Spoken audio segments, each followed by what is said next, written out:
All right, so we're going to get started. Welcome everybody to the virtual Unsettling Ideas Winnipeg chapter meeting hosted by the Office of Indigenous Engagement. My name is Skylar Ann Dick, and I am a fourth-year student here at the University of Manitoba with a major in psychology and a minor in Native Studies. I am currently working towards finishing my Bachelor of Arts, and I also work at the Indigenous Student Center as a student engager among research among the Indigenous Circle of Empowerment program. I'm hosting this meeting on the traditional lands and territories of the Anishinaabe, Cree, Oji Cree, Dakota, and Dene people, and on the homeland of the Métis Nation. Unsettling Ideas is intended to engage students, staff, faculty, and community in decisions around anti-racism, decolonization, and reconciliation. The book club originally launched in 2016 in Regina, Treaty 4, and has now expanded to Winnipeg, Treaty 1, territory, and the Métis homelands. All titles of the book club are authored and/or edited by Indigenous writers, thinkers, academics, as well as community members. It is with good intention that we ensure this meeting is open to as many community members as possible. So thank you all for being here. The Winter 2020 assigned reading for Unsettling Ideas is Joshua Whitehead's novel called Johnny Appleseed. Joshua Whitehead is an Oji Neyaha Two-Spirit Indigiqueer member of Peguis First Nation on Treaty 1. He is the author of the novel Johnny Appleseed, longlisted for the Scotiabank Giller Prize and shortlisted for the Indigenous Voices Award, the Carol Shields Book of Winnipeg Award, the Governor General's Literary Award, the Amazon First Novel Prize, winner of the Lambda Award for Gay Fiction, the George Bugnett Award for Fiction, and recently became a contender on Canada Reads 2021. Whitehead has also authored the poetry collection called Full Metal Indigiqueer and is the editor of Love After the End, an anthology of Two-Spirit and Indigiqueer speculative fiction. Joshua is currently working on a PhD in Indigenous Literatures and Cultures in the University of Calgary's English Department, located in Treaty 7, while finishing his forthcoming manuscript, Making Love with the Land. We are thrilled to have Joshua Whitehead joining us to guide us through tonight's discussion. We ask that all mics are on mute and your cameras are turned off while our guest is speaking. A question and answer period will follow. Please add your questions into the chat of this meeting. For those following along on Facebook, please leave your questions in the comment section and I will relay them to our guests.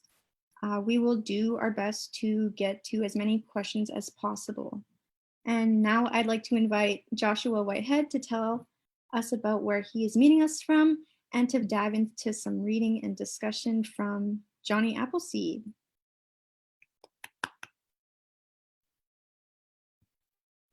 Hi, Skylar. I'm always forgetting I'm on mute. You think I'd be used to this by now for a whole year in the pandy, but we're still working on it. Hi, my friends. I'm so happy to be here. It's such an honor to be, I was saying to Nikita and to folks earlier, be back in Manitoba virtually. I miss it there. I miss you all. So I hope you're doing well. I'm glad it's warming up because it's sure it was super cold when I was back for Christmas.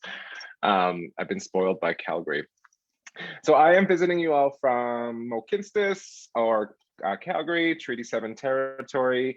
I'm currently staying in an Airbnb because my place has flooded, so I don't have bookmarks, so I had to use tissue paper, just real homemade like, to bookmark the pages that I wanted to read. But I'll just maybe give a quick, little synopsis of what Johnny's about. So Johnny Appleseed, the novel, takes place over 7 days in which Johnny, the titular character, works as a online cyber sex worker. He kind of self-fetishizes himself with all of the fun Party City costumes that we are all very well aware of that come out in October, wears those and performs in that, exotizes himself in that sense to make money off of Monyo, as he says, or the white people who are desiring that. So his stepfather dies in the very beginning of the novel, and he's trying to earn enough money to return home to the reservation, Peguis First Nation, from Winnipeg, where he's living in the Exchange District. But in that 7 days, like that's the general plot. Really, I've been like thinking about this less as like a novel and more so as like a photo album. It's really, I wanted to kind of craft a story that wasn't going to kind of follow like the linear timeline of your traditional plot-based driven novel. Instead, I wanted it to be cyclical, but I wanted it to sound as true and as real as one would kind of hear stories sitting at one's cooking table or with the aunties, and you're telling stories. But to tell the story, you have to tell 7 more around it simultaneously, so you get the full breadth of what the singular story is about. So I wanted Johnny Appleseed to sound like that, for it to sound conversational, for it to sound where Johnny's kind of telling you every single story that revolves around his life in order to tell you to situate himself in the contemporary or in the present moment he finds himself at the end, returning home to the res. And I guess I really went in with this. I was doing this thing for CBC last night, and someone asked me, like one of the questions was for Canada Reads, what was the most difficult part about writing this novel? And for me, what I answered and stand true by is like, I think the most difficult thing for me in writing this novel was that the novel for me was so sorely needed. I never really saw a lot of Two-Spirit or queer Indigenous literature, specifically novel forms. Of course, there's quite a bit that precede Johnny Appleseed, like Kiss of the Fur Queen, Thompson Highway as well, Gregory Schofield, Mani Chikabi, among many, many others. But I wanted to see a novel that really kind of maybe broke away, I would say, from kind of traditional or sometimes fetishized conceptions around this category of two-spiritedness, which again comes from Manitoba, from Treaty 1 territory, as an English term, and identity category, at least just the term two-spirit does. And I wanted to kind of disrupt notions of many conversations I've had in my life when thinking about or asking about, I don't like monikers like queer or gay for myself, although I have identified as those in the past. They were just too colonial, too white, too cis, too capitalistic. I'm sure you've seen any pride parade who is dancing on the backs or on the trucks of those banking corporations. So I just remember having conversations with my family and communities and my aunties about like, okay, like what terminologies do we have for ourselves? And we'd always return to two-spiritedness, which I do identify as now. But the kind of conversations that I had were always about, or always kind of placing two-spiritedness in this like forgotten past or this kind of revered past, which becomes really romantic, really, I would say ideal and idyllic, I suppose I would say. So I kind of was getting like fed up because I was like, I am a two-spirited person. I'm here now. We have Indigenous people, and but more specifically, Indigenous women and two-spirit, queer, trans, Indigenous folks have survived a multiplicity of apocalypse or apocalypses, I suppose I would say. And I was just kind of, over this idea of me being told two-spirited people were revered, or kind of the overtly magic realism sense of mystics or shamans, right? Which of course maybe there were medicine people who were two-spirited people, but it was just always kind of met with this mysticism that I just felt like it was so kind of colonial, so very like J.K. Rowling, even though we don't say her name anymore. So yeah, I wanted to kind of craft a text for myself first and foremost, but then also for the communities that I'm a part of, that demonstrated the vivacity and the viciousness and the sexiness and the vulnerability of two-spirited people in the now, right? And for me, I feel like a novel I had to write. And maybe that was the most difficult part about writing this novel, is that I felt I was compelled and had to write it for the sake of representation, but also for the sake of recognition for queer, trans, non-binary, two-spirit Indigenous people who are very much living in the now. And I originally crafted it as young adult fiction and pitched it to Arsenal Pulp. And this was on the heels of Brazil Reads When Everything Feels Like the Movies, which was a kind of the sex positive semi kind of I would say semi type of like biographical information or text that won the governor general, and then was met with all of this backlash because it was like too sexy or demonstrated queerness or queer sex for children or young adults in a way that felt normalized. And I guess that just upset a lot of people, Barbara Kay being one of them, probably the biggest ones, but we're never surprised by the Kays, are we? So I wrote it as YA, and the reason I wrote it as YA is I used to work for the friendship centers for a good chunk of years, like 5 years. And so I was working in the Selkirk Friendship Center, and then we had one day I had this like youth, about a 14-year-old boy, come in during the summer, and we ran this kind of cultural center slash drop-in center for primarily Indigenous youth, but it was open to everyone. And he came in and had an overdose on one of our desks. And so it was an overdose because of painkillers. And I just remember asking myself, like, what type of pain does like a 14-year-old boy have to be in order for him to be in a situation where he's overdosing on painkillers, right? And then just conversations around the normalcy of what we might call like childhood development or Indigenous childhood development, and kind of the having to kind of slip through the grip of death, I guess I would say, or the chomping machine of narcotics or alcohol, or abuse of any type that involves a substance, as being a normal part of like growing up as Indigenous in order to kind of mature into adulthood. I just kind of felt like in seeing that and thinking about that and reminiscing upon that, of so many Indigenous youth that I see and have worked with and have been in conversation and community with, have sometimes this idea that is, populated and made popular by representations of indigeneity in mass media, right? So I wanted to like also, I had that in mind when I was writing this. And it's very much, I'd say, the progenitor for the next coming book, which is about mental health. But yeah, I had this, and just thought, I was like, the youth need texts. They need to see themselves. They need to see themselves in powerful ways. That maybe I didn't want to shy away from trauma, but I didn't want this to be a trauma porn either. And I really wanted Johnny to be a pain eater, and then regurgitates joy, regurgitates love, regurgitates strength for the youth primarily, and specifically like queer, trans, two-spirit youth across Turtle Island who have alarming rates of youth suicide. So yeah, that would say like that was like the main basis of writing Johnny. He's a character that's been with me. He's a glitter princess that he is, the diva, always taking the spotlight. But he's been with me for like well over a decade now. I was in my like late teen years, early 20s, and I wanted to write this novel called The Concrete Poets, which was about kind of this existential group of like Indigenous beatniks living in Selkirk in Winnipeg, Manitoba, and who just kind of question life and were artists of all senses. I never worked, but Johnny was a titular character, or sorry, a tertiary character in that kind of plot that I had been developing. And I never really kind of got to let him go. He just stood there and stayed with me. So I wrote Full Metal, Indigiqueer, the book of poetry. And we had these beach scenes, these really evocative, sensual beach scenes. This didn't kind of fit the purview of this kind of cyborg technological book. So we cut them.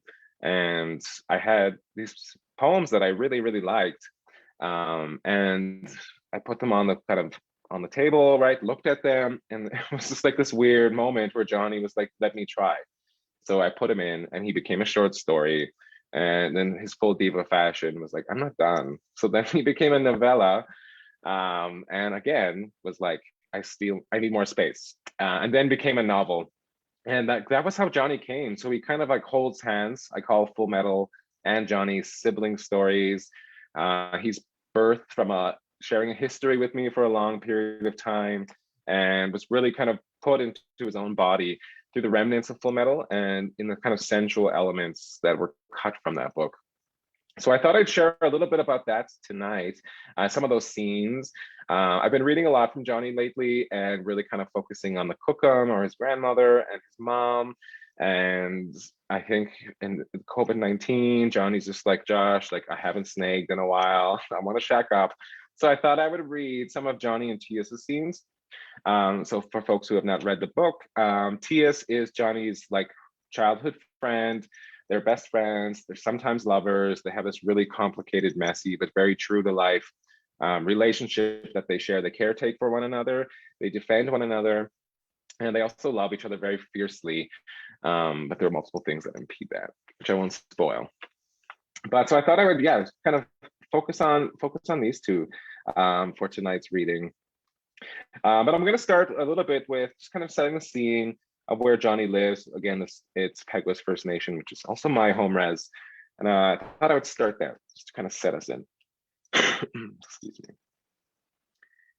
Nobody prepares you for the sting when you're about to leave home. All my life, I wanted to leave the res. And every time I was about to, I stopped myself. It hurt. Leaving hurts. It's not glamorous like Julia Roberts makes it seem. I can't eat anything other than fried bologna or click for breakfast. I can't pray to a God I'm afraid of. And believe it or not, even in the 21st century, two brown boys can't fall in love on the res. Sorry, Julia, your rah-rah, we're all the same walkthrough didn't work for me. I'm still me, a brown-skinned boy who loves the X-Men and Jake Bass. One thing I'd learned is that leaving always hurts. Home isn't a spaced feeling. You have to feel home, and to feel it, you have to sense it, smell it, taste it, hear it. And it isn't always comfortable, at least not an Indian home. In fact, quite often it's uncomfortable, but it's home because the bannock is still browning in the oven and your cookum is still making tea and eating arrowroot biscuits. It's home because it has to be. Routine satiates these pangs. And given time, it becomes mobile. You can take those rituals with you, uproot your home as if it were a flower. Yeah, maybe home is like a flower. A sunflower whose big bright head follows the sun.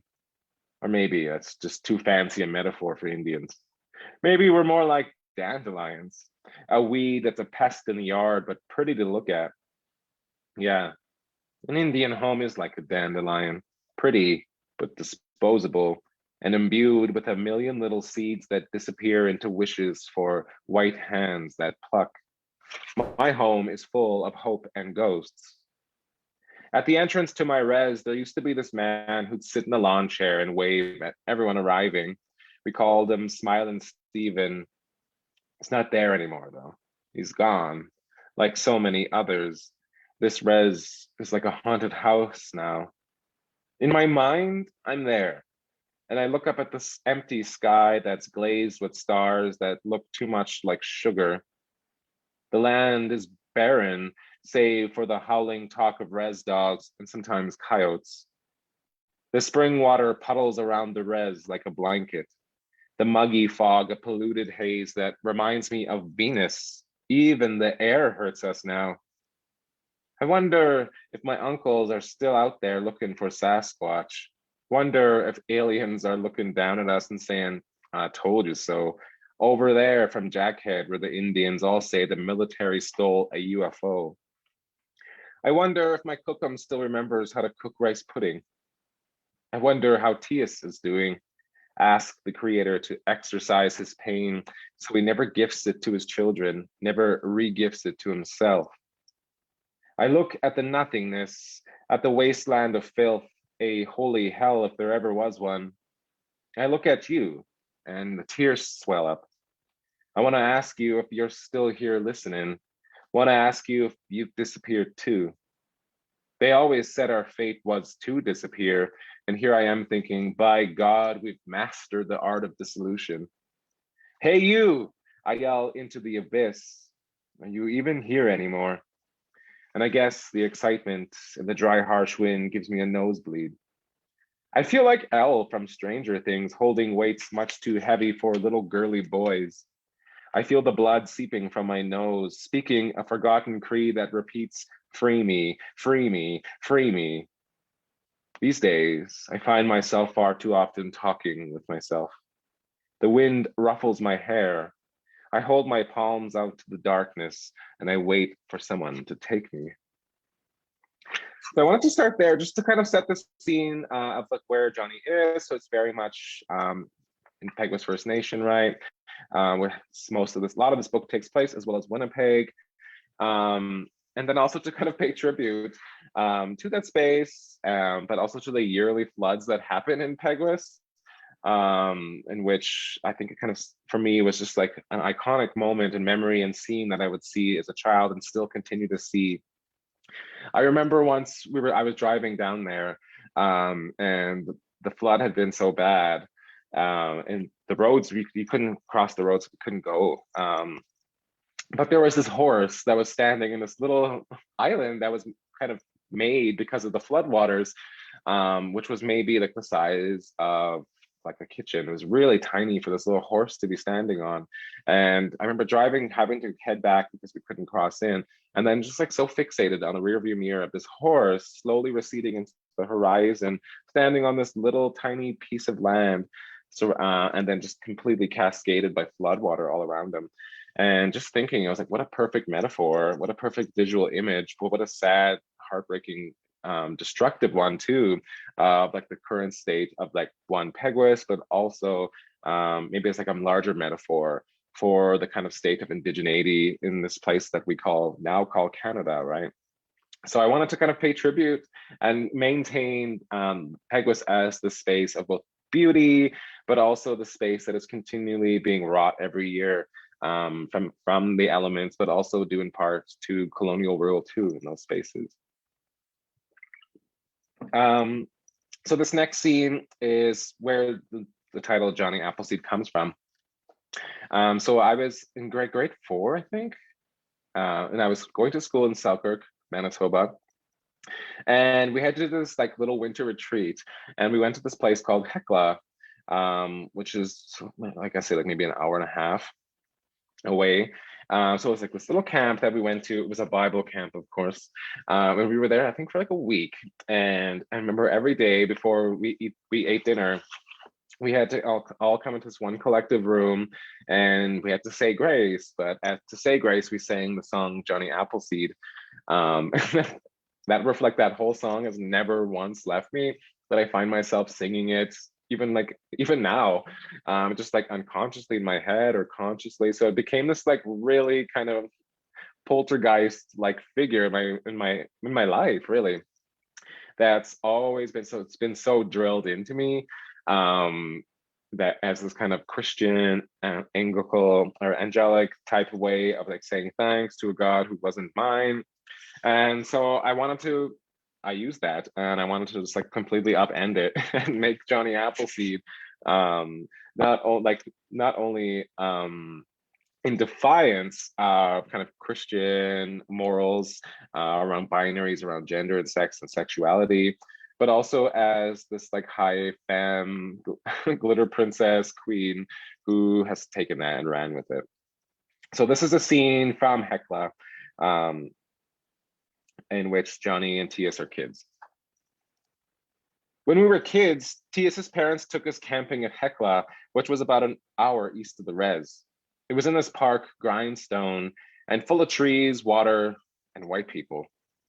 We took out our tents and set up in one of the lots, a little tribe of brown skins camping in pup tents, while next to us, a family of 3 was hunkered down in an RV worth more than our house. I always wondered what the inside of those giant machines looked like. Tias and I got on our swimming trunks and headed toward the beach, which was a 20-minute walk through the park. All around us, dandelion seeds billowed through the air, twirling like ballerinas. Tias's face always seemed to soften whenever he was surrounded by nature. His usual pained expression disappeared, and the dimples in his cheeks rose like little stars. Just a quick little preface aside too here. So earlier when I was saying like these kind of sensual beach scenes, so this was actually one of the very first scenes that I ever wrote of Johnny too. And it's been a long time since I've returned to it. On the beach, the large waves whipped up from the wind and swallowed us like crawfish. We waded into the water until it went up to our stomachs. Tias laughed and put his hand on my pouch and a finger in my navel. What a funny word, navel. But perhaps it was fitting, as my skin had pruned in the cold lake water and bubbled up like the skin of an orange. I too was full of juice. His finger continued to prod me. It felt like a leech suckling on the rump where Nikawi, my mother, cut me free. I pushed him away and then jumped on his back, laced my feet around his waist, and wrapped my arms around his shoulders, our long, wet hair coming together like sweetgrass. He carried me out in the water as far as we could still stand, the shore drifting farther and farther, the water throwing our laughs back at us. When Tias was finally exhausted, he let go of me, and we stood there, looking at one another, the waves throwing us back to the shore. This is like Titanic, eh? I said. Hated it. So long. 2 fucking VHS tapes? What the? Don't be such a smartass. I slugged him in the arm. Okay, fine. I'm Jack. You can be Rose, Tia said and put his arm around my head like he was rescuing me. You sure? You know I'm dink-eyed as fuck. I'd cut your damn hand off if I had to chop you free with an axe. We continued to play in the water as our bodies became raisins. We looked like elders with tiny bodies, like Indian Benjamin Buttons. And time passed too quickly for 2 little Nates to measure. The sun was going down. We had drifted much too far to recount our steps. Our bodies were tired, legs drained of energy. So we linked arms and filled our bellies with air so that we could float like salmon swimming upstream. We stopped resisting the waves and we let the water push us back to the shore, our shoulders and hair moosed with sea foam. When we got back to dry land, our bodies were exhausted. I sat on the sand to catch my breath while Tias ran ahead to look for the towels we had recklessly thrown down earlier. The sun was falling and tinted the sky lavender. Tias left a trail of prints in the sand, some disappearing from the pulse of the waves, others filling with water. I got up and followed the steady path of prints. I found him not too much farther ahead, lying exhausted in the sand. I quickly watched him for a few moments before he noticed me, his forearm glittering in the purple haze, his skin so bronze that he melded with the sand. I sat down beside him, our naked shoulders rubbing, shaking our hair loose of the water like wet dogs telling stories. You know, he began, much like he always does, the way Indians expect you to know every single story like a telepath. I have his photo at home. Oh, yeah? Yeah, of my sister. She's a baby. Wait, you have a sister? Yeah, well, had a sister.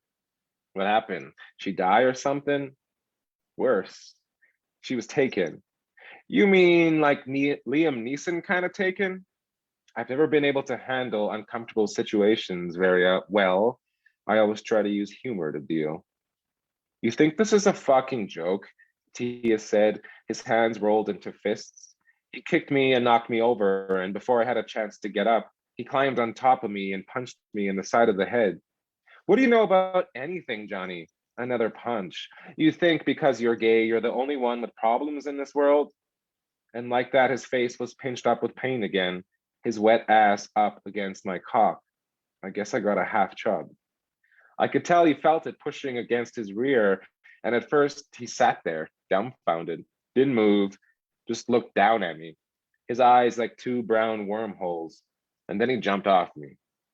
You're sick, you know that? Who the fuck gets horny from being punched? We sat in silence for a few seconds, then both burst into laughter. You're really something, you know that, John? We got up and started to make our way back to the campsite, ready for the licking we were bound to get for being so damned late. But first, I wanted to collect a souvenir from the beach. As he went on ahead, I found a snail shell poking out where Tias had pushed me into the sand, and I put it in my pocket. I looked down at the outline my body had made in the sand, and his right next to it. I traced the mark left from the soft hollow between his legs. I caught up with him, and we made our way in the peppery light of the moon. The willows were shaking in the breeze, the waves now a distant world away. Tias's back was glowing from dead stars, dead light. His parents were wicked mad and sent us both to bed without any supper, calling us both a goddamn curse for making them worry. We giggled in the tent and made shadow animals with the flashlight. His was a wolf, mine an eagle. I never had to tell him. That was how I knew I loved him. I never had to tell him. Yeah, it's been a minute since I've returned to that scene. Yeah, I think that was the first chapter I wrote of Johnny. And yeah, I like that scene a lot, because I think it was like when I was just starting to learn John.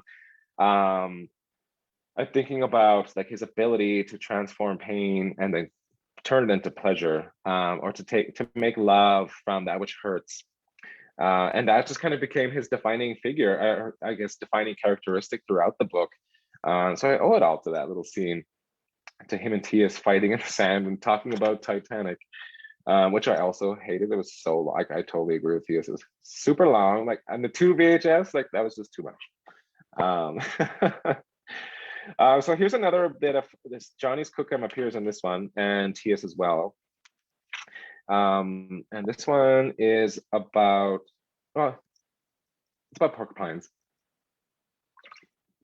and how fierce Cookhams can be. Tias always hated having his picture taken, but he sure loved to collect photographs. I liked to snoop through his belongings whenever I went to his house.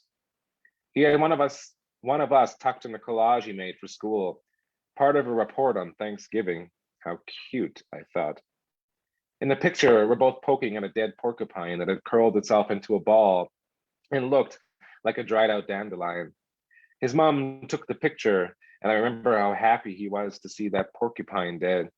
Damn thing's been eating up our shed. We all knew there was a porcupine nearby because several of the res dogs were moping around with white quills stuck to their faces that looked like bones growing out of their mouths. I always thought porcupines were cute little animals, all gray and bunched up like a little elder. Serves people and animals right for being attacked. Not everything is yours to touch. But we poked and prodded and played with that carcass for hours, pushing a little too hard on its soft belly, the stick piercing through its skin, which oozed blood. Excuse me. When I told my cookum about the porcupine later, she gave me a slap upside the head and made me grab 2 buckets and take her to its body. When we got to the kill site, it stunk like the combination of moldy cheese and an old man's BO. But my cookum walked straight up to it, touched its soft spot, and put tobacco down for it. Then she grabbed its little paws, splayed it out like a crucifix, and began ripping the hairs out. Bring one of them buckets over here, she said. And when I did, began tossing the clumps of quills into it. Since you want to play with porcupines, you can help me dequill one. I watched as she pulled the hairs out like they were weeds, making a noise like she was ripping grass out of the earth. Got to get these guard hairs out first, you know. After she was done, she took out her buck knife and started running the blade over its back. When her blade touched its skin, she flicked it downward, and the white quills started flying off. Now you, she said, and passed me the knife, forcing me to shave its body clean from ass to neck so that we could harvest its quills. Damn thing stuck me a bunch, cut my hand up in a few spots, but my cookum, she just stood over me, arms crossed. An eye for an eye, she said. Hope you learned your lesson. We filled up both buckets, and when we were done, I carried them back home, my arms sore from scraping, while my cookum carried the porcupine, which now looked like a giant chicken breast, all pimples and loose skin. Good for eating and quill work, she said. At home, she skinned the rest of the porcupine and cooked what she could in a stew, which she made me eat for 3 days straight, breakfast, lunch, and dinner until we finished the pot. Always respect the animal, she said after the stew was all gone, and use everything if you're going to kill one. They give their life for you, so you honor their entire body, you hear?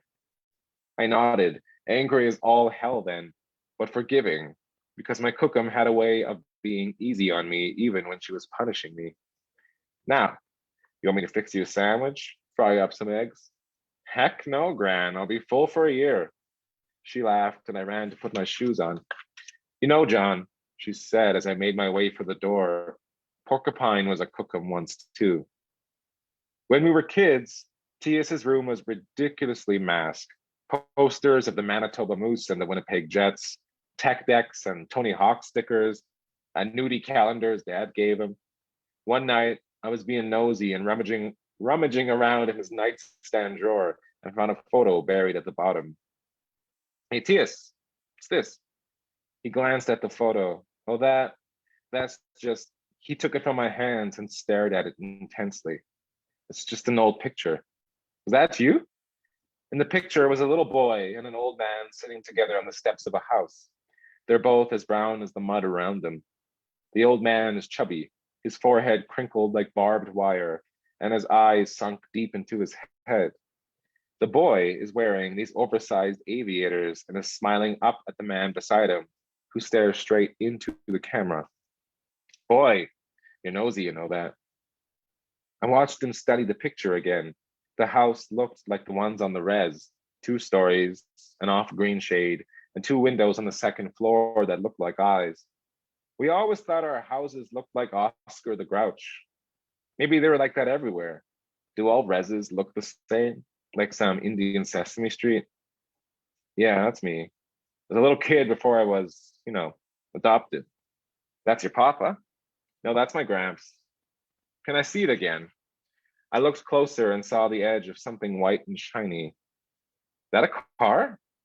Yeah, that's the one that came for me. What do you mean? I mean, she came to look at my sister and me. It's a white car. The door opens.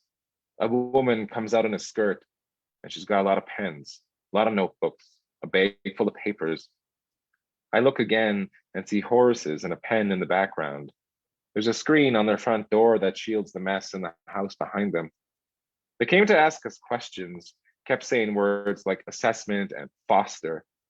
My mom says Gramps was a good man, that he had to give us up because he was too old. You ever see him again? Only in the newspaper, T.S. remarked, and only that I survived him. It's kind of fun to be reminiscing a little bit. So yeah, like T.S. and Johnny are very much just like this inseparable gravitational kind of kinship duo, I guess I would say, that are just like inseparable and really kind of relied on one another to survive the spaces of the reservation that is so wrought with, heteropatriarchy brought upon by Christianization, right? And super femphobic, super homophobic, transphobic, which is still sadly, I think a fairly regular occurrence in a lot of reservational spaces, both urban and actual. And also, a lot of the work that I've been doing lately is to be thinking about, I guess I would say, the trauma of residential schools. And this comes up a lot in the book with T.S.'s father and Johnny's stepfather, Roger, who really kind of embody this ideal Indigenous masculinity and ostracize those who defy it. Due in part to what I would kind of say and argue is kind of the ongoing legacy of residential schools, right? And the kind of trauma of like same-sex sexual assault, which I've just noticed in my life, but also in my research and the things I've read and witnessed, just becomes one of the defining factors that strongly contributes to both violence against Indigenous women and violence against queer or trans Indigenous folks at the same time. So I didn't shy away from that in the book. There's definitely a lot of super hyper masculinity in it that is quite often targeted and weaponized against Johnny and T.S. to some extent, but Johnny mostly. So I think I have a scene here that I'll read of that. Where is it now? Is this the one? Okay. Sometimes I'd go to T.S.'s house when his parents were out at bingo and they hired a babysitter. I never understood why they had a babysitter. Every other Indian family I knew had a ton of cousins who'd watch your kids for a few bucks. The babysitter's name was Ginny. She was a few years older than us and always planned games for us to play. She'd also bring over movies like Dumb and Dumber and Spice World. We watched those films a million times, quoted them like lifelines. When T.S. would get mad at me, I'd repeat like Lloyd Christmas, T.S., I took care of it. And that was all we needed to resolve the argument. Ginny liked to give us makeovers and color our nails so that we could be posh too. A tradition we wholeheartedly signed up for. We'd play with lipsticks and eyeliners, then paint her over too, like a half-assed version of Alicia Cuthbert. And she made sure to clean our faces off before T.S.'s parents got home.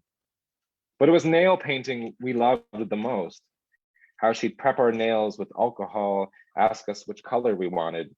Our favorite was the silver glitter one that shone in the light when it was dry. That's right, boss, T.S. would proudly exclaim when she was done, examining his fingers. Ginny would slide the brush over our nails with a stern exactitude, her eyes squinting. She never second guessed herself, and I always wondered how she could be so precise. Every time I tried to do anything so determined, my body would tremble and my head would throb. I never had a damn chance at winning a round of operation because of it. 1, 2, 3 slides of the brush, and our fingers were transformed into high glamour, like the Sailor Scouts we used to watch on TV. And then she'd apply a layer of gloss that really made them shine. Whew, she'd say, fanning the air with her hands. The stuff is strong. T.S. and I used to breathe in the scent of the paint, which cleared our nostrils and let us pretend we were high. As meticulous as we were about cleaning everything up before T.S.'s parents got home, one night they came home early, his dad a little drunk and a little salty at losing the bingo again. As they pulled up in the driveway, Ginny quickly cleaned up all her makeup, turned off the movie, and told us to go wash up. We tried to scrub off the paint as quick as we could, but we had let it dry too much while we were all dancing to the Spice Girls. Ginny tried to stall them at the door. How's your night? She asked. Same old, dear, T.S.'s mom said, draping her coat over a chair. Fucking waste of time and money if you ask me, his dad announced. Who the hell stands a chance of winning when you got a whole row of old-ass women dabbing like goddamn machines? Ginny laughed. Yeah, they're pretty good, eh? Good. Goddamn cheaters, he said, throwing his keys onto the table. At least the drinks are cheap at the hall, though. Oh, hey, Gin, do you mind if we pay you next week? His mom asked. We had to use gas money, or we had to gas up with our last 20. Oh, yeah, that's cool. Ginny put on her coat and grabbed her backpack. T.S.'s mom offered to give her a lift home, which she accepted. Once they were gone, his dad sat down on the couch and turned on the TV channel to ESPN as we inched our way slowly into the living room, our hands in our pockets. What you boys do tonight? He asked, and we shot the shit. Told him we watched TV and played some video games. T.S. went over to hug him. Don't ever play bingo, boys, you hear? Save your money. All right, T.S. replied, pushing himself out of the hug. His dad looked down at T.S.'s hands.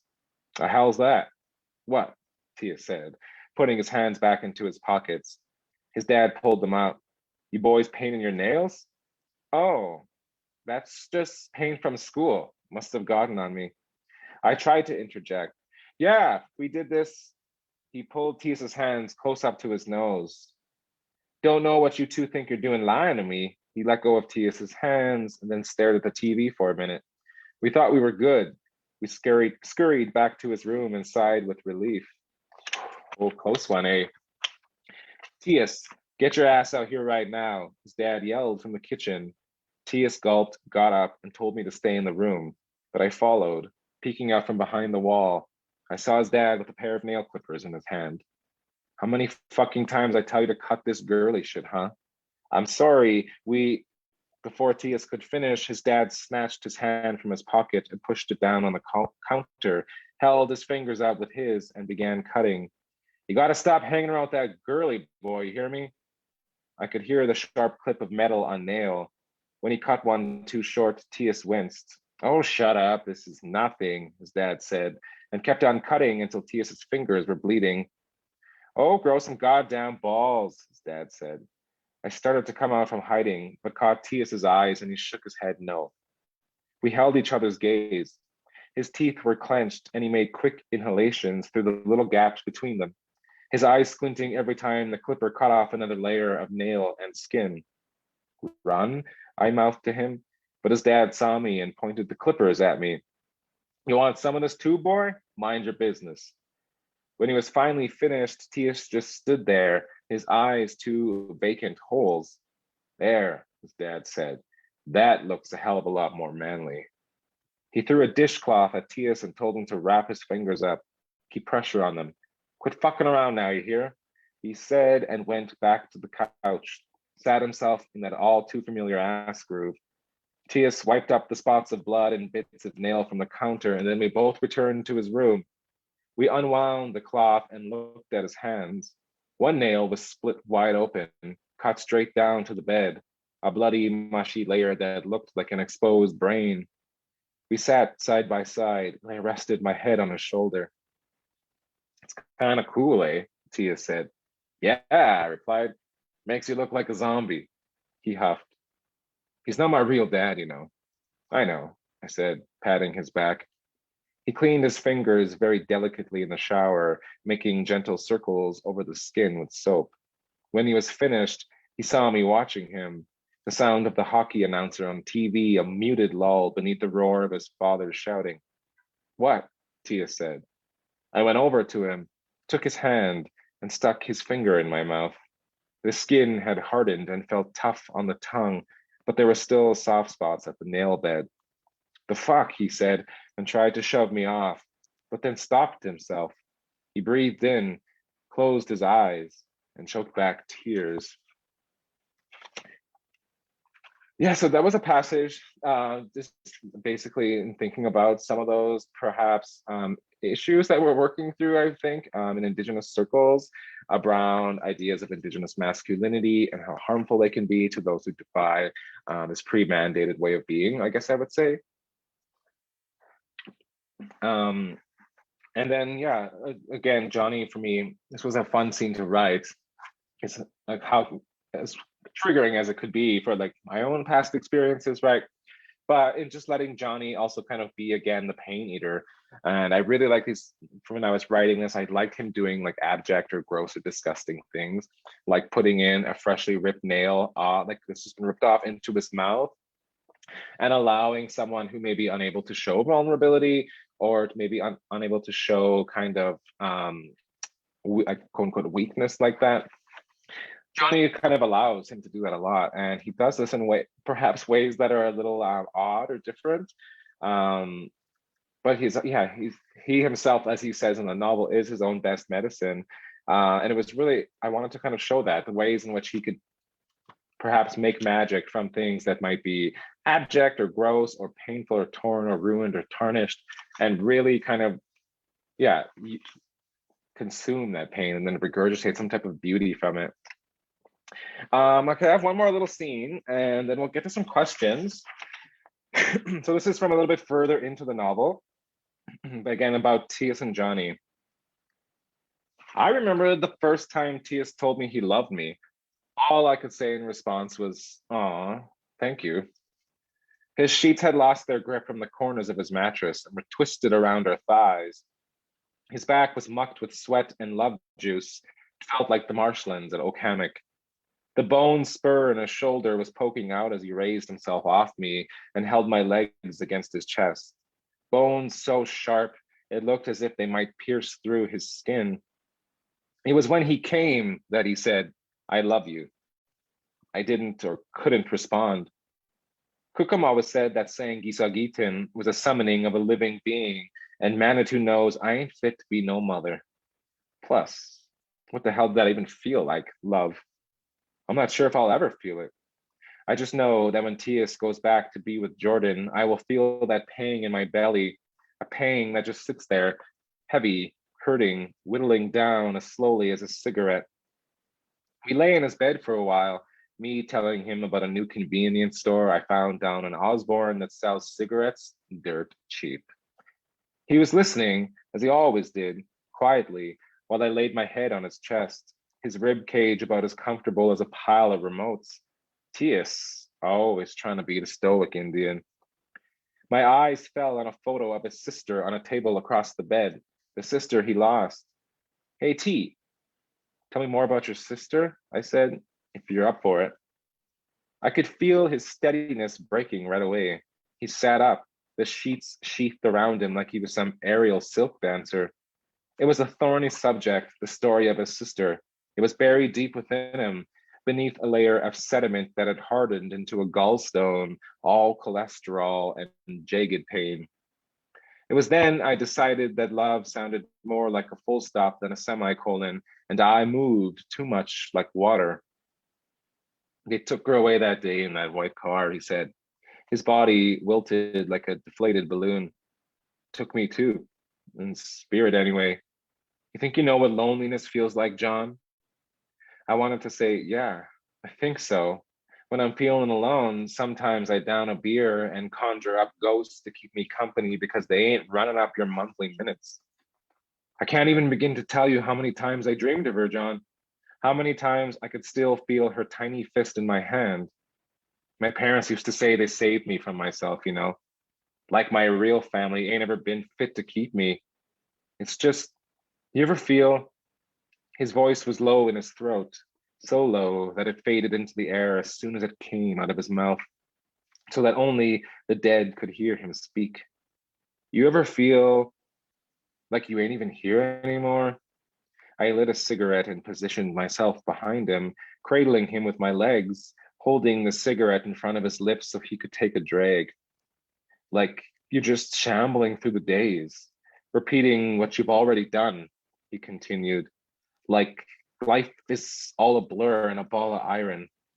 I placed my ear against his back, fitting into the groove of his spine, his heart pumping adrenaline and memory. His heartbeat was fierce, like a beaver slapping its tail. I could feel her, you know, tucked away behind the little pear sack in my stomach, like a goddamn fruit bowl that's gone moldy. And I'm sure there are bugs that eat from it too. I know. I see them cling to each other in a pile when I throw up after a rager. And when I go out and look at all these people smiling, shopping, holding their goddamn kids' hands in parks, I wonder if they feel this too. Or did I just inherit this from my dad who drank until his throat rotted and gave up and said, fuck the air I breathe, I'm gonna breathe in the dirt. Tias could nurse his hurt like it was the most precious baby in the world, but he fed it too much. He birthed it into toilets and spewed it into the streets. He was a poet when he was sad, I thought. All those words, sharp like calligraphy. He got up and went over to the picture of his sister, flecks of ash falling from his burning skin. He picked it up and stared at it. I feel like I'm a goddamn prisoner sometimes, John. Like I've been locked away all my life while she's out there growing up and living her life without me, he said, rubbing his eyes. And I don't know if my baby sister is still alive. There he was, the boy beneath the surface, the one I loved who hid himself beneath sand and ash and all kinds of dead stories. Tias was woven like a spider web, all curious, all tangled, all sticky in corners, but dazzling in the center where the light shone through and coalesced around every cranny. My sad boy, lover, all sullen and defeated, the charm utterly broken, afraid, dead cold and stern as all hell, like that old painter we studied, Waterhouse. He looked at me. You think she ever thinks about me, John? You think she ever stops and says, I wish my brother were here? I nodded, silent. This type of hurt was not mine to know. Then again, it was. I do, I finally replied. I know it. How do you know for sure? I pulled him back into the bed, lay his head in my lap. He could talk himself to death, that boy. I pricked my fingers as they grazed the sides of his head where his hair was buzzed, then ran them over to the top where his hair clumped together in dirty curls. I pulled it straight, the loose hair shaking like a pine tree in a spring windstorm. I thought, this here is how I know we're still alive, T. There's a whole world growing on top of your old head. But he had fallen asleep by then. I know, my boy. I know, because you're the best damn person I ever met, I said, if only to myself.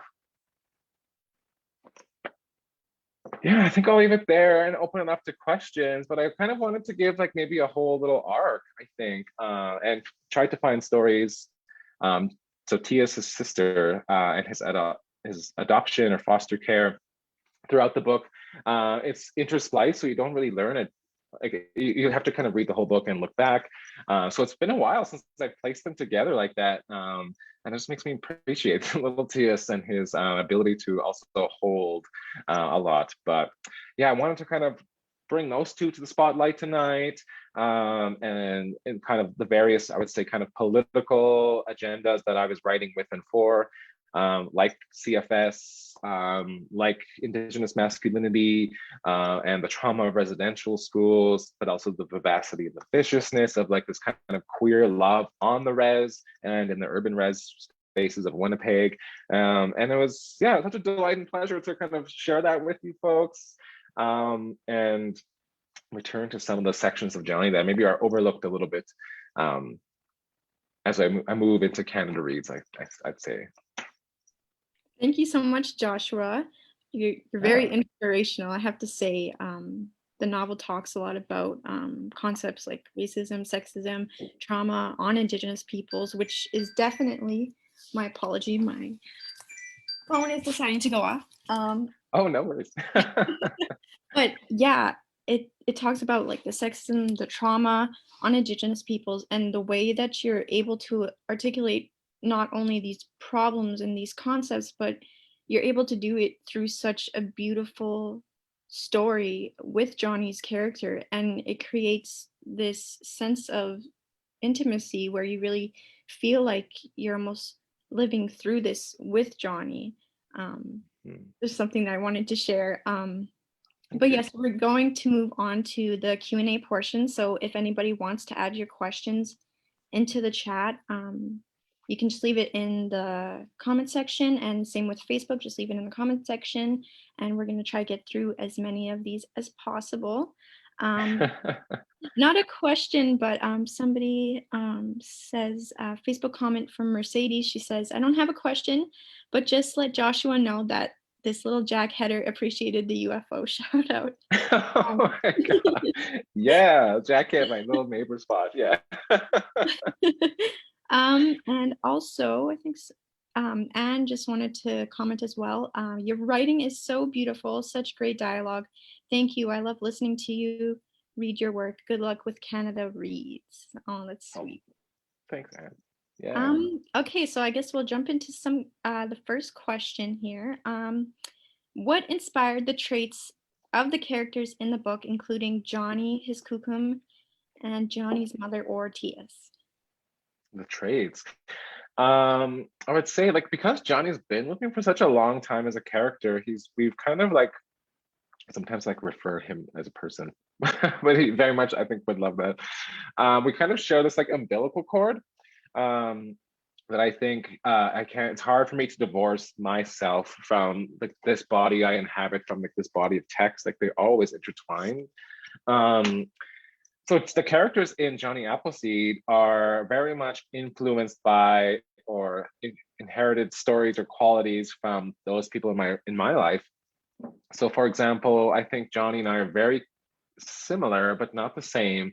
But it's just for him, he's kind of an amalgamation of all kind of the queer Indigenous folks that I know, and the Indigenous women, and just how steadfast they are in a hurricane, eye or not, within the eye of the hurricane or not. That I was just like, Johnny was just kind of an easy character to write because I just knew him and his character so well, due in part to my experience, those I know and those I love the most in the world. So he was kind of birthed from that. But the other characters, Johnny's Cookham, is very much my great grand. So towards the end of the book, you actually find out Cookham's real name is Francis, which was my great grand's name. And kind of the house she lives in is my great grand's house on the res. So she is basically like the grands of my life, like my great grand and my actual grand. And the qualities I took from them Johnny's mother though is like totally inspired by my own mother, but also like the aunties in my life who are like seriously really deadly. Um, and they just don't take any slack from anyone. Specifically, I would say like my Aunt Terry, she was just a fierce little Wolverine, tiniest little woman, but she would take a man 3, 4 times her size down. So I would say Karen or Johnny's mom is very much like comes from the aunties in my life. And then Tias, Tias, where I don't even know where Tias. I think Johnny just conjured him up for himself. But there's a lot of scenes where Tias, like in order to flesh him out, and these kind of beautiful ruminations on body, and like even a section that I wrote where Johnny's like pulling his like dirty curls and like, straightening them until he falls asleep after rubbing his head, very much come from like a lot of like my partners in life. And TS, I would say, is very like inspired by, but does not share any qualities with, but by my last like long-term relationships. So they're all based on like real people who have like changed my life or impacted my life or influenced me or empowered me in ways. And so like Johnny Appleseed is like my tribute to all of these queer Indigenous and Indigenous women in my life. I guess the next question kind of answered a little bit about what you were saying. Roxana says, people often say, write what you know. Are there any elements of Johnny's identity based on your personal experiences, which you kind of answered already? And if so, how do you do that? And then how do you separate character construction from self, I guess would be something to touch on. Yeah, like when I do writing workshops, and with students or people I mentor, I always tell them, so I'll basically say sleep with your characters. And like everyone laughs at that, like, what the hell is he talking about? But what I mean is like I sometimes think of writing as like method acting, and I think as BIPOC or Black, Indigenous people of color or queer folk, we just can never separate our bodies from the text. Like they're always holding hands with the physical bodies we inhabit, the textual bodies that we create, the other bodies that we're always in relationships with, bodies of land, the Red River, bodies of water, or bodies of water, bodies of land, Peguis, the Red River, the rapids, like we're in relations at all times with those.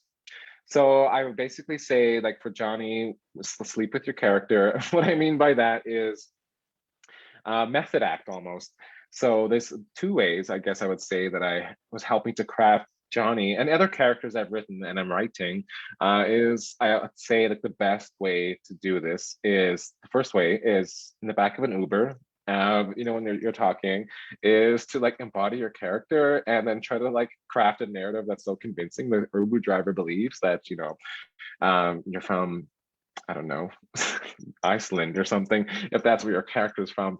So I'm always telling like, yeah, like try to craft your narrative and let it breathe in the real world and see what happens.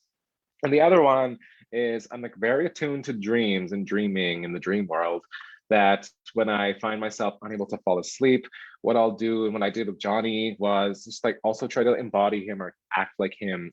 Like so thinking about very minute details, like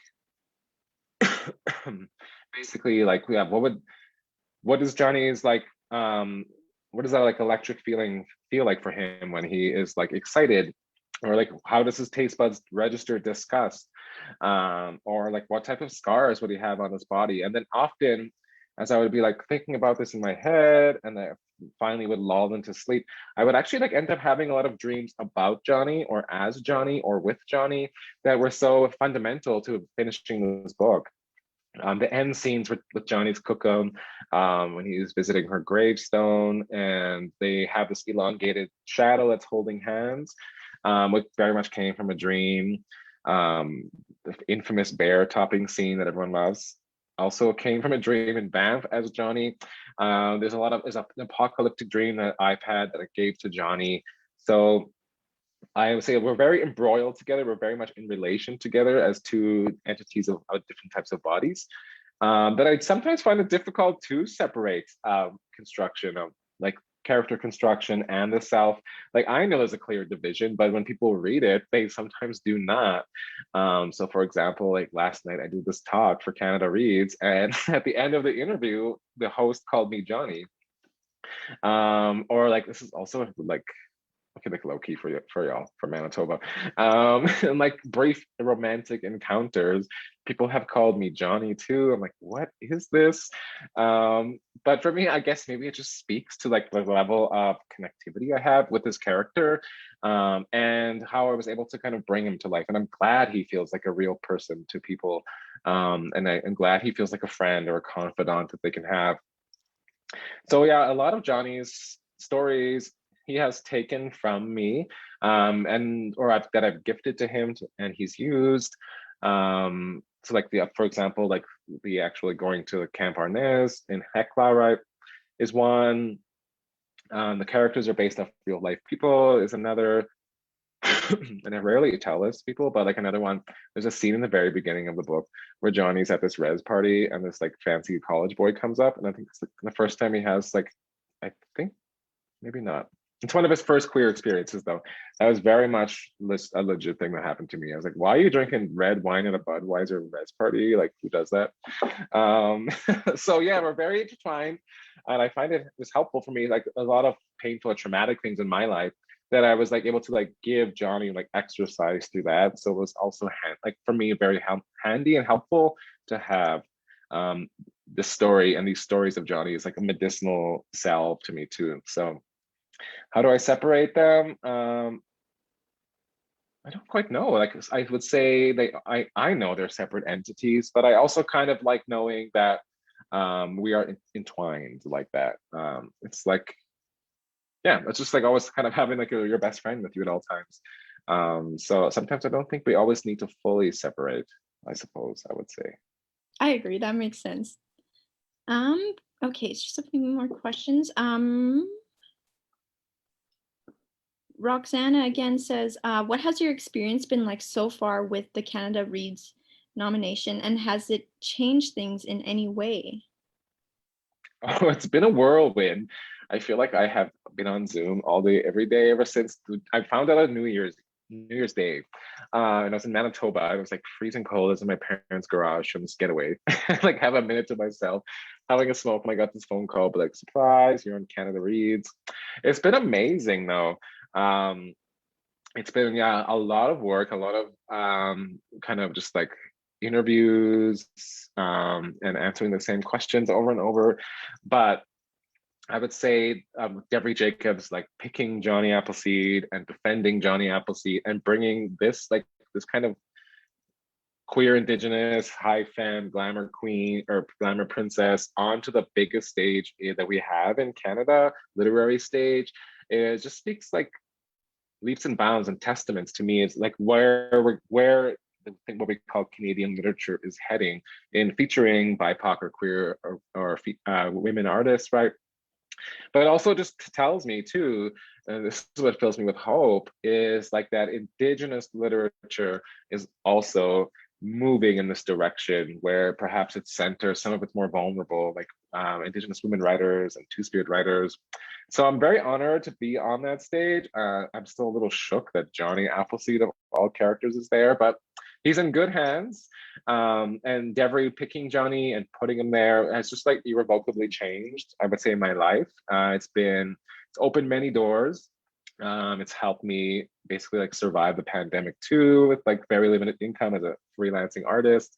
So yeah, I'm very, very excited for Monday to see what happens.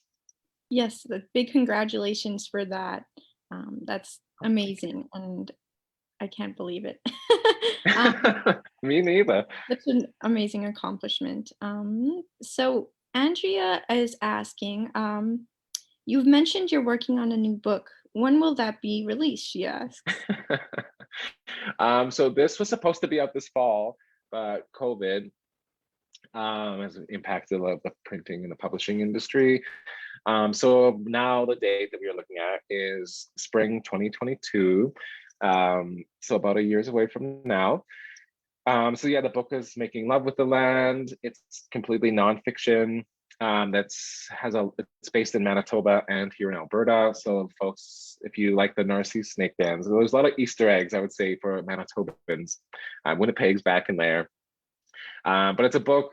So that earlier when I was telling you the story about the Indigenous youth who had this like near-death overdose, that was like a big part of it too, was wanting to, so like Johnny's an exploration of queerness and queer sex. Making Love with the Land is those things too, but it's also centers mental health a lot. So covering topics like anxiety and insomnia is one of mine, and research I've done into like suicidal inclinations, like wanting to kind of bring those and normalize those topics of conversation forward of Indigenous mental health to the table.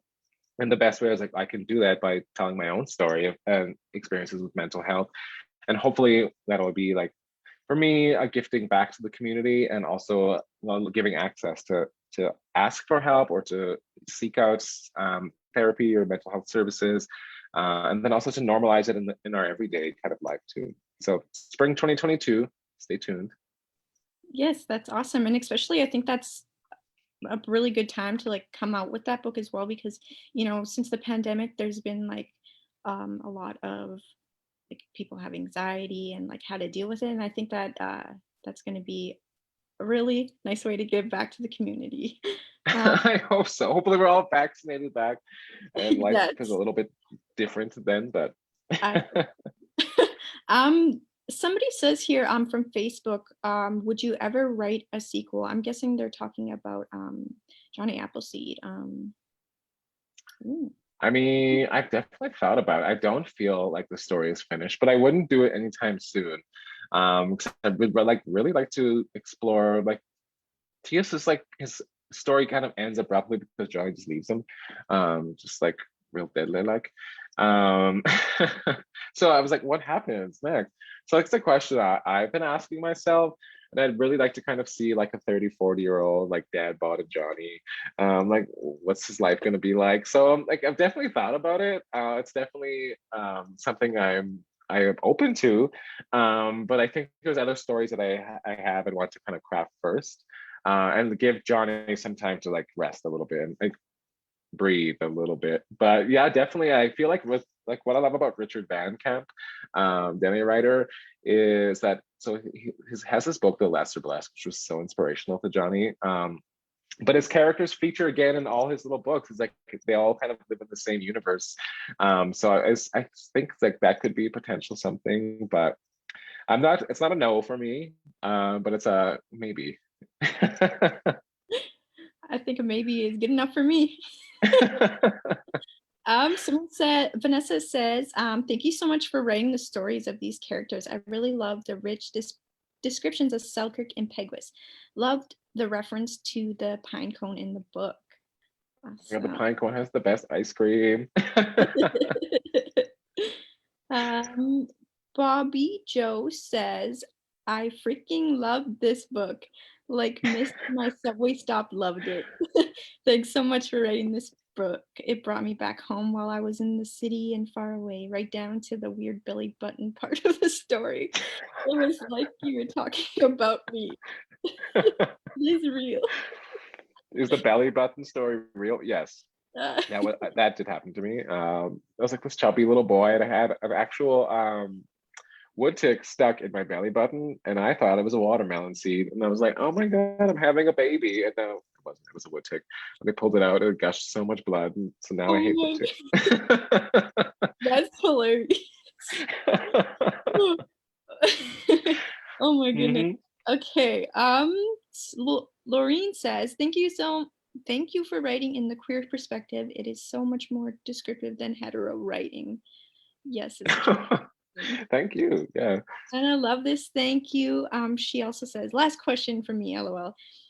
Where did the idea for the cover design come from? Ooh, good question. So the cover design is done by Erin Consmo, who used to be a part of Nishin, or the Native Sexual Youth Health Network. And I wanted to kind of have them included. And so originally, like if you have the book, there's like this little kind of, it's hard to see because the lighting in this Airbnb is not, and I didn't bring my ring light. Usually I'm really bougie, but tonight I wasn't. So this was we hired Aaron to commission us a cover, as I wanted to have Aaron do that. So originally they had made this like was made of birch bark, and had this kind of body of Johnny on the front page. And then I don't know if you can see, but he's like wearing these boxers, which kind of have syllabics on them, and then in the boxer brief. If you can see that, it's so bad lighting. It said Johnny Appleseed, and it was in eggplant purple. It was so perfect. But the cover design team on this thought it was just a little too. The colors were too. What's that word called? Muted, I guess I would say. I was like, I don't know how there's purple, but so Aaron, and we had to kind of have another image for the catalog of Arsenal. And so Aaron sent this beaded buffalo, and I ended up falling in love with it and wanting to kind of keep it, because it was like just the color scheme of the buffalo with porcupine quill and beads, almost like sinew, like seeing on the inside of the body, which was like so Johnny. So what kind of came as just the stand-in ended up becoming the cover, but I also didn't have the heart to get rid of the birch bark, so I made them put it on the inside too. That's awesome. So a lot of thought went into it, I guess. A lot did, yeah. I'm happy with how it looks, but I'm glad we have both. It's like the alternate cover on the inside. Yes. Just annoy. Oh, I don't even know how to say. I don't know how to say this person's name. They just wanted to say they loved your book and appreciated being able to relate to it. We are all proud of you. Love the tick story. And Thank his you. mom says, please say deadly one more time. It's real deadly. And like if we get to Canada Reads, if we get to the end, it's like it's for all the Nietzsche's in Manitoba too, for Manitoba. So 3-1, we're repping. There's no more questions I see in the chat, but I do have a question of my own. Yeah. What do you think is the biggest lesson that Johnny had to learn throughout the novel? I think the biggest lesson that Johnny had to learn was basically, like, I guess I would say, like, throughout the book, like, there's moments where he doubts himself, or he doesn't see the kind of potential in his own power as a person, as a transformer, as a pain eater, as I call him, or as yeah. So basically, like, there's a lesson that Johnny's Cookham teaches him, and when she's talking about a humility, and this is something that also like what kind of inspired the forthcoming nonfiction book with mental health, was that in like Cree fashion, like we don't have gender, we just have we have animations, and in which we animate things the Western linguistic systems consider non-human, or like not alive, like rocks and sky, right? So she's teaching him that a humility is just a humiliation you love so much it transformed. And I think that it would be like some of like the main characteristics of Johnny, and the kind of the transformation he goes through into becoming this version of himself that we see at the end of the book, where he's able to hold his mother in her pain and wreckage. He's able to mourn his grandmother, but he's also able to let go of Tias. Is the line he says pretty early in the book, but he's just denotes and connotes that he is his own best medicine. So I think there's moments in the book where Johnny doubts himself, and basically has to learn, like, very like Buffy Saint Marie, like it's my way. And like I think Johnny, that's the lesson he learns, is like to always like trust his own gut, to trust his own instincts, and to like listen to like ancestral whisperings that are always kind of with and guiding him. His grandmother being one in the book. So yeah, like learning to be his own best medicine and not having to rely on others for his own happiness or his own source of strength. I think that's a big lesson that probably a lot of us can learn from. It's really important, and I think we forget, like, well, at least for myself, you give yourself so much, but you need to take care of yourself, and it's important, especially during times like these. Exactly, yeah. Yeah. So, oh, Ruth says, this has been the best. Thank you. I also went to Camp Arnis and sang Johnny Appleseed and relating right now. I can't wait to see your work, and we'll be cheering for you through Canada Reads.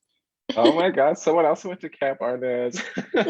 That song, it's like so like it just gets ingrained and you And then Bobby Joe says, repping from Treaty One, about time, so long overdue. Keep going. Sequel, sequel, sequel. I was able to buy my book at my little general store, Old School, in downtown Toronto. Maybe you can do a Zoom reading for them. That face. ooh, maybe. Hit me up. We'll talk. Why pursue a, oh, Deepa says, why pursue a PhD seems like a colonial route for a writer who has transcended gifts. You are a teacher, not learner. I had this, I don't even know that word, visceral reactions. I thank you for your poetry. Oh, thank you. Yeah, the PhD is something I thought long and hard about. I'm like, do I even want to be in the academy? Like, what am I doing? I think I've like I surpassed what the PhD can give me in some ways. Um, but in the larger kind of political arena that I want to place myself in as a person and an activist, and in advancing decolonial modalities or just decolonial works in the world, I do think like the academy as a space, as the tower, or as the kind of source of all intellectual knowledge because it's stamped with approval with a PhD or it's coming from a, say, Duke University Press or something like that Mhm. doesn't have much merit in kind of the political arenas I want to see myself in and in the decolonial work, the land back work that I think I want to see in this future that we all need and deserve.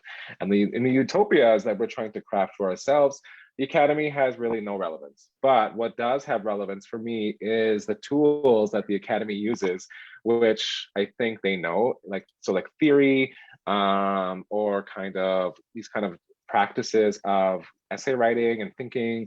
Those I think are so needed. So like my dissertation is not a standard dissertation. It's not like writing essays for the sake of performing the pageantry of the academy.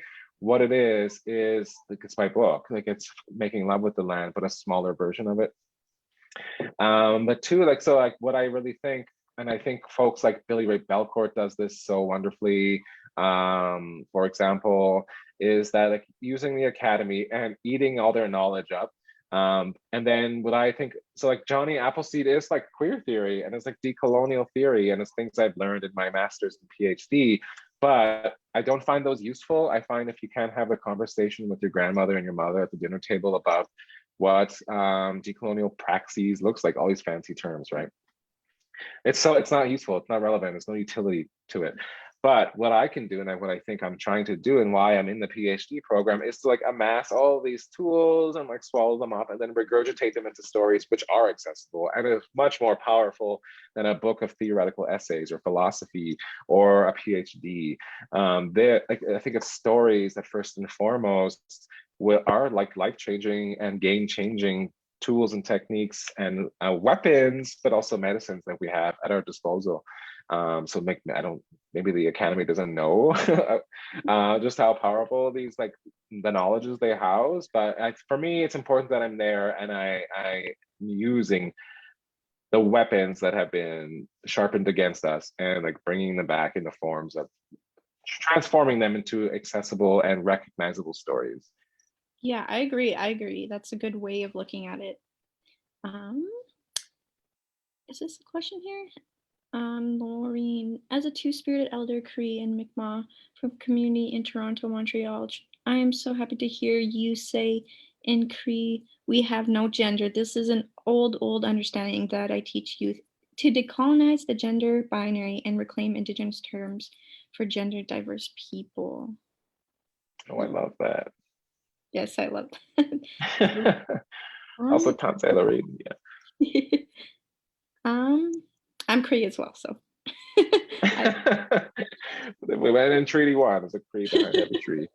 um, me says any insight into becoming more sex positive. I would say in thinking of like, removing colonial rule or ideas of ownership of bodies or in relationships has been a big one for me. And the one that I can like think of like comes to mind right off the bat, who like was an excellent guide in this field of polyamory, but decolonized sex and sex positivity, is like Kim Tallbear. So I would definitely like recommend. She has podcasts. She also used to run pre-COVID TP Confessions, which was like a sex positive night, and you got to like win a bunch of like cool sex toys. And then just like, yeah, like, and like really kind of celebrating the body, but how what she says, how the body's always in multiple relations at all given time, right? With that air outside and the sky above us and the land beneath us and the waters beside us, like we're, so she just basically says we're always in relation. And like that we've always kind of been like a sexy people.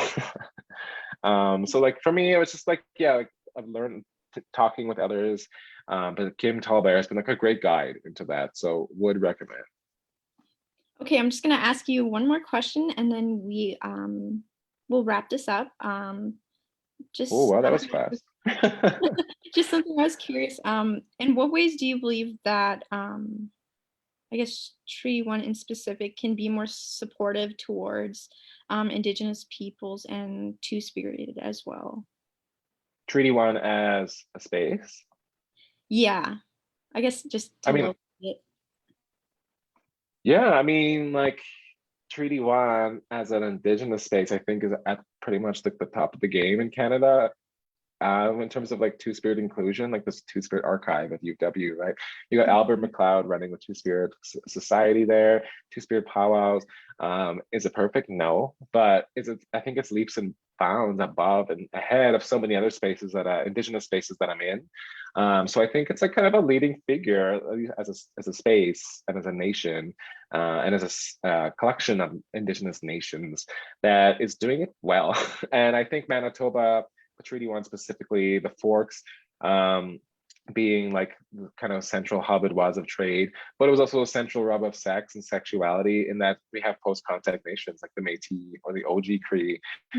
So I think like Treaty One as a space removed of people is kind of an ancestrally hub of decolonized sex, and I like really love that about Treaty One and the Forks in general, like where the meaning of the rivers is, because it just goes to show there's a longevity of peoplehood, there's a longevity of relations, and sex becomes ceremonious in creating futures where you have things like the OG Cree.